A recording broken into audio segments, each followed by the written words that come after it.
we've got to be really conscious of what's happening on our supply base because, got a lorry plastered with it outside, because it does mean no farmers, no food. And likewise, if it's farmers on the other side of the world, well, the world is becoming a bit more volatile and a little bit unstable, and I'm feeling quite uncomfortable about it all.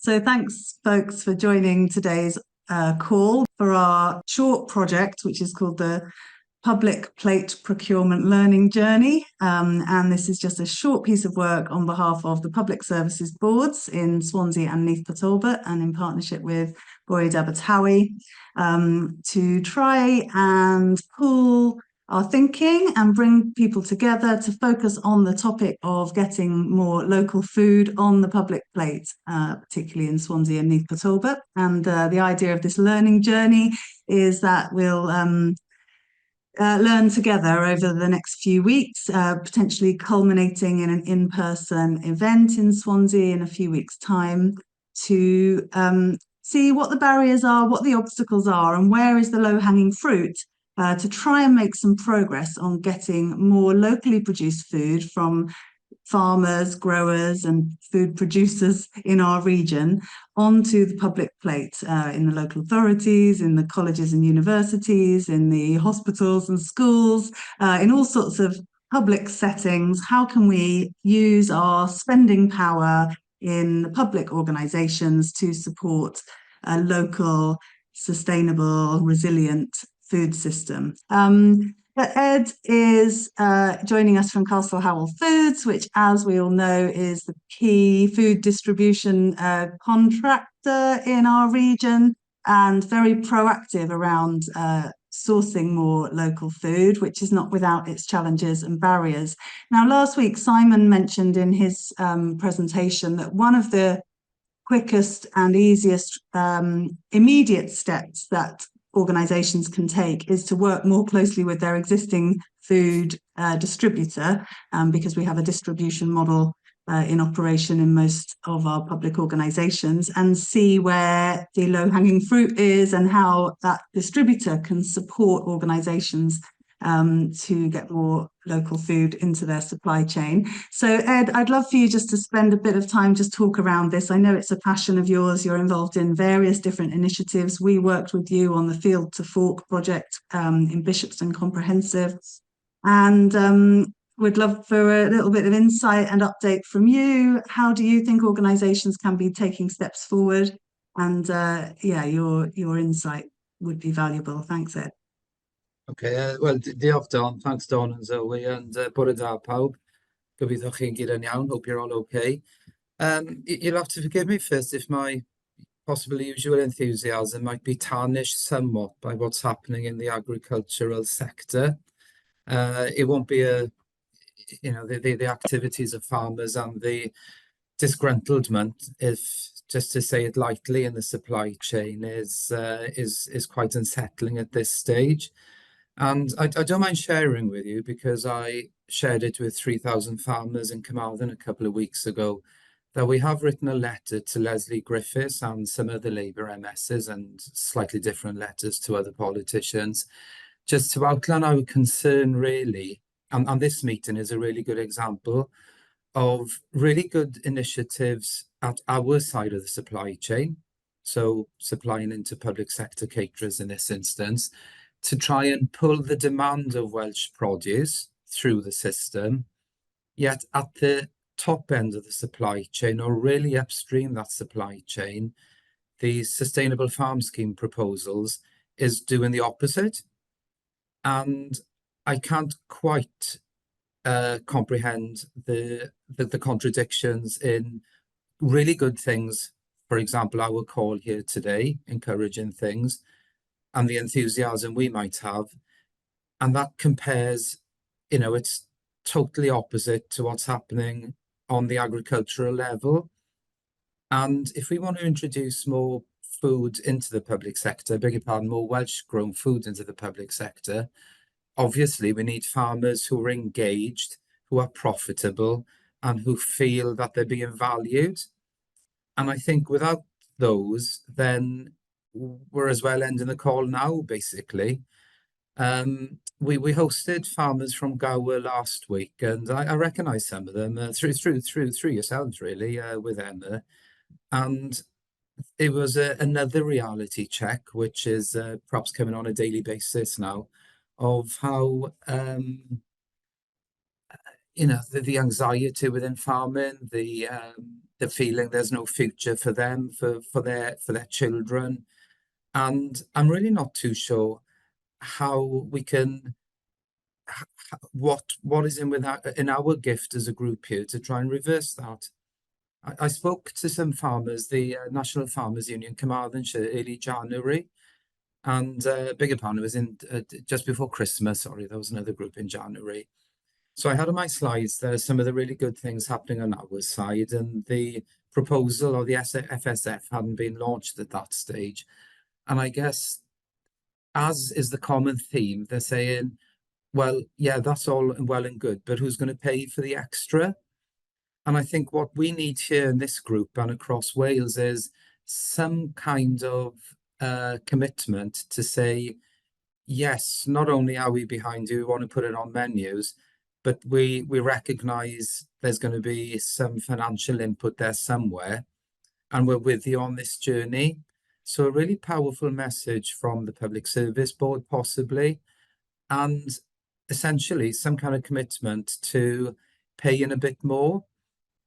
And I'll give you a bit of a backdrop of some of the concerns I have within the wider supply chain. And this is just one example, which was in the letter to Leslie Griffiths, the Rural Affairs Minister, is to say we're in an even more volatile world. And I know, many of this call, you can work that out for yourselves and you've got experience.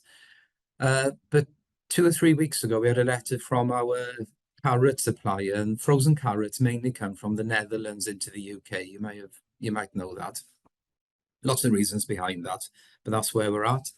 And they were predicting a crop failure of at least a quarter. Now, these people are processing thousands of tons.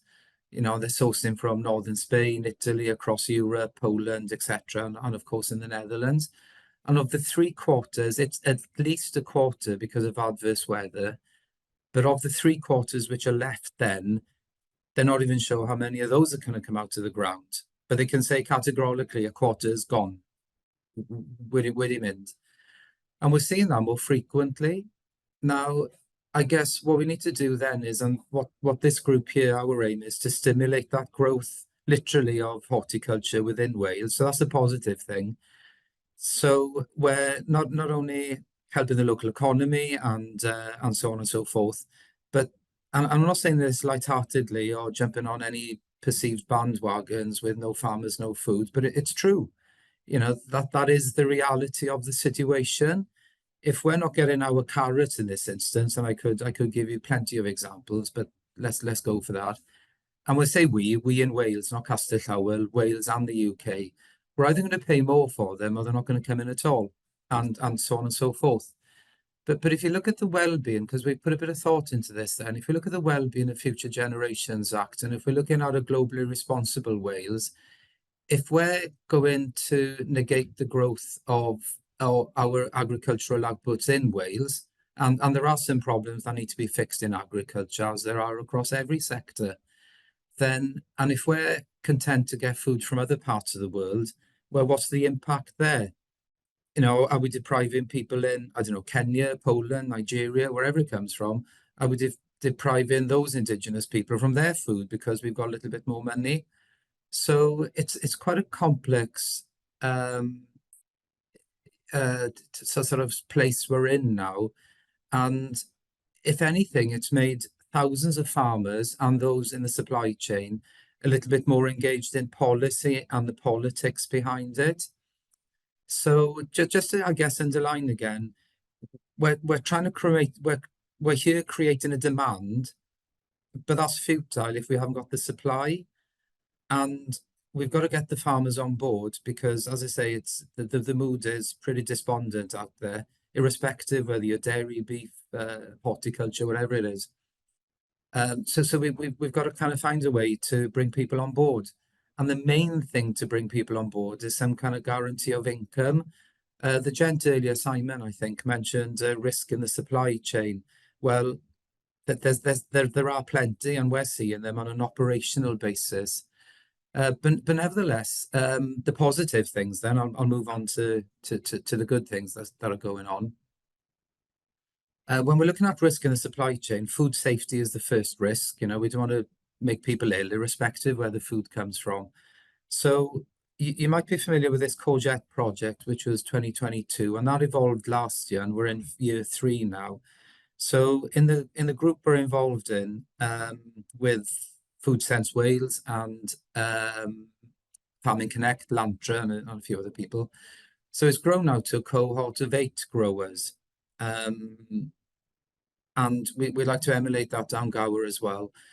So it's been developed, a small grower supplier standard has been developed, bit of an audit standard. It's not too heavy, but it covers the main things. Control of, even though these are organic, but control of pesticides and where you plant and proximity to public footpaths and pest control, sort of hygiene. So that's the first building block there.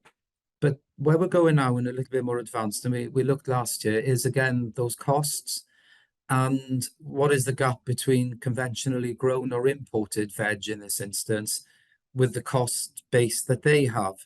And of course, as we have more farmers, we're going to have a wider range of costings because each individual business, some might own their land, some might be paying a mortgage on there. So, some might be working themselves, some might be paying staff. So to try and get some kind of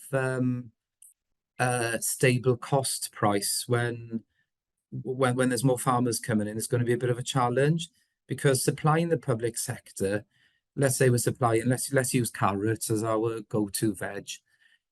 We've got to give, if we're charging £1 a kilo, it's £1 a kilo for every customer. We can't say, well, the carrots grown in Oxford are £1 a kilo, the carrots grown in Llangennydd are 120 a kilo, and the carrots grown in Gowerton are 80p a kilo. We haven't got that flexibility on invoicing, and it would, blow, from a procurement point of view, who'd want to deal with that? So we've got to be very pragmatic when it comes to the pricing and recognize probably some of the more efficient farmers might make a bit more profit, but we can't also pay for the price of inefficiency either, because that's not fair. That's not fair on us and fair on our customers. So this pricing thing is critical, and give a fair price, because for too long, as we've spoken before on this meeting and on various others, the risk is all on the farmer. And farmers, again, you hear this a lot, they're price takers instead of price givers. So they take the market price as opposed to trying to dictate to say, well, this is our cost base and these are the prices we need. So that's kind of critical to it all. Another thread then is to align it all together, because if there's a harvest in July or early August, well, then, obviously the schools aren't open, aren't they? So this is kind of got to align with menus, especially if it's fresh, because we don't want a glut of produce being ready on a Monday, for example, and that, let's say, I don't know, broccoli or something, doesn't appear on the menu until the following Wednesday on a 3-week cycle. So that alignment and that data capture on harvest and yields and so on and so forth is very important as well. So that needs to develop. That kind of harnessing of data and how that's communicated across the supply chain, because we want it fresh and we want to keep the quality from a nutritional point of view, and for storage and cash flow, both. We want to get it out, pay them, get it into our customers, which is why frozen is such on some occasions, it's such an attractive option, even though the quality isn't necessarily there. So we've got that to think of, and that's where our customers need to be a little bit flexible in terms of saying, yeah, we can change our menus. However, again, in a school system, when you've got limited amount of chefs or cooks, or you set your menus in advance and you buy the ingredients, sometimes that flexibility, well, not sometimes, most of the time, that flexibility to change isn't there. Especially if you're a parent paying up front with parent pay and booking, and you think it's going to be one and it's something else. By and large, it doesn't make a difference, but so that's kind of important as well. It's that kind of alignment of yields is important. Sorry, I touched upon that because one thing we cannot do is if a school or a hospital or any of our customers want 100 kilos, we can't say, well, we've only got 50 for you today because it was too wet to get out to the field, or the yields were down, or there's a crop failure. If they order 100 kilos, that's what they need. But likewise, if the yields are higher, we can't say, oh, you know what, we harvested 150 kilos. Can you take this? Because that's what the farmer's got. So that gap, by the way, either a surplus or a deficit has got to be filled by something. So we need a bit of a contingency plan then on conventional veg or frozen or whatever it might be.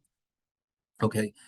Another option, I'm probably coming to the end here now, is when it comes to extending the life, we really haven't got that investment in Wales to freeze produce as you would see in the continent. Or even there's a guy making sausages in mid Wales. He's got a massive spiral freezer. That's, I don't know, £1 million investment. Andrew's probably closer to the cost than myself. But let's say £1 million. So that's a big investment, isn't it? Even a small nitrogen tunnel is, I don't know, 150,000 or something.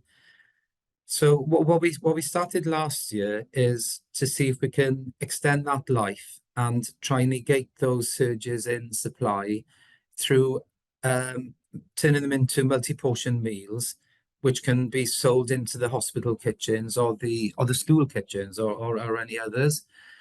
Now, that kind of negates that kind of smooths the supply chain out a little bit, and you can let's say if you get that harvest, it's ready in August, but the schools are shut.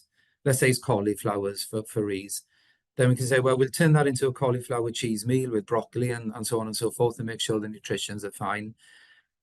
So you've extended the life. So you're getting that Welsh grown broccoli, beg your pardon, cauliflowers in this instance. You can drip feed it when it is actually on the menu cycle. But of course, what we're doing then, that's a good thing, but there's an argument to say, well, it's not cooked from scratch in the kitchens. And likewise, then there's a bit of a conversation about seasonal produce. Well, arguably, some of those produce which you're extending the life, they're not seasonal anymore. But what they do deliver is nutrition, and they do make the most. You're not saying we can only take product X during this window because that's when it's in season. And product X, whatever it might be, might have high nutritional values. And it's something that kids and patients and, I don't know, people in care homes want to eat. So there's got to be some compromises here, really, to be pragmatic as well. And I guess, when it comes to menu development and menu building, perhaps you can have your core items which are kind of fixed in prices. So that 80% of your menu is going to cost, I don't know, of your dish is going to cost 120 or something. And then you need to give that flexibility to say, well, the other part of it, which is from Wales, be it meat or veg or whatever, there's got to be a little bit of flexibility there. But that is very difficult in a public sector, especially when you put in prices in under contract. You can't say, well, I don't know, it might be £1, it might be 120, it might be 80p. It's a very difficult one for procurement officers to compare supplier A against B against C because it's an unfair comparison. So if it's so much easier to say I'm £1, he's 110, and the other supplier and she's 120. It's set in stone. But if everybody was saying, well, it could be £1, it could be 150, it's very difficult in procurement terms. So let's see, what else was I going to say? I'm conscious I need to head off in a bit. What have I missed on? Nutrition. Oh yeah, one last thing, right. About making things easier for local suppliers in the procurement. Now, procurement, the tender process has gone a little bit more onerous, but kind of for the right reasons. So there's not as much focus on price anymore, and we're bringing into public procurement social value and so looking at the environment and so on and so forth, and that's great. But what that does bring at the point of writing the tender is that the tender process is much longer. And I guess it's an unhappy result of trying to gauge what your social impact is from buying from, I don't know, Gower or Pontarddulais or somewhere. But that does bring more paperwork, and that's got to be evidenced. So the paperwork's gone a little bit more, but for the right reasons. But that could be a bit of a turn off for somebody who wants to supply into the public sector. It could be just a bit of a, oh my golly, it's just overwhelming. But you can say, yeah, but it's overwhelming for the right reasons. So you can be valued on what you're delivering to your community. They're saying, oh, crumbs, how do I evidence that? And so on and so forth. Because that needs to be, again, very transparent in the procurement process to compare supplier A, B, and C. So we're really working through that as well. And I guess the only way to work through it is give it a go and then learn as you move on. Things like Mm. upfront, are you going to spend, you might say, I'll spend 10 hours working in schools, where it might be 8, but it might be 12, or it might be 18. You don't really know in advance until you really get into it.